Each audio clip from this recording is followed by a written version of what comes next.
হ্যাঁ? আরে এত ঠান্ডার ভিতরে তুই বরফ দিয়ে গোচর করিস? তুই তো একদম মরে যমরাজের কাছে চলে যাবি। আরে না, কিছুই হবে না আমার। জলপরি আমাকে ওষুধ দিয়েছে, এটা খেলে আমার ঠান্ডাই লাগবে না। আলা, ও কি পাগল হয়ে গেল? আমার কিছুই হয় নাই।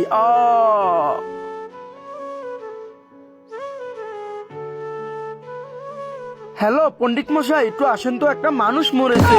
আমি মরি নাই, আমাকে জলপরার কাছে নিয়ে চল। ওই ওষুধ নকল ছিল। ঠিক আছে, চল তোকে নিয়ে যাই। এই নদীতে পাথর মার, তাহলে জলপরি আসবে। ঠিক আছে। হ্যাঁ, আরে ওর কি হলো? সালা, তুই একে একটা ওষুধ দিয়েছিলি, ওইটা খেয়ে ও গোসল করেছে, তাই এরকম হয়ে গিয়েছে। কতটুকু খেয়েছে ও? পুরো একটা কোটো খেয়েছে। আরে পুরোটা তো খাওয়া যাবে না, একবার একটা করে খেতে হবে। এখন তো ওই শেষ, এখন আর ঠিক হবে না। কি বললি তুই? আরে সালা, তুই আমার বন্ধুকে ঠিক কর, না হলে তোকে আমি গুলি মেরে দেবো। আই, তুই আমাকে গুলি মারিস না, আমি ওকে ঠিক করতে পারবো না। আমার তো আমার বাবাই ওকে ঠিক করতে পারবে। আগ দে তোর বাবাকে, এই নদীতে পাথর মার।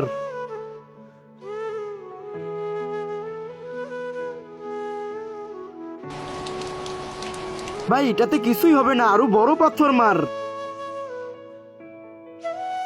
হ্যাঁ। আরে ভাই, আরো বড় একটা পাথর মার। কি আরো বড়? দাঁড়া, আনতাছি বড়। ইয়াহু! কিন্তু তার আগে আমার কাছে কোনটা বেশি দামি, এক বস্তা টাকা নাকি মা বাবা? যদি মা বাবা হয় তাহলে ভিডিওটা লাইক করে চ্যানেলটাকে সাবস্ক্রাইব করে দিও। আর যদি লাইক সাবস্ক্রাইব যদি না করো, তাহলে বলবো তোমার মা বাবাকে তুমি ভালোই বাসো না। না না না না।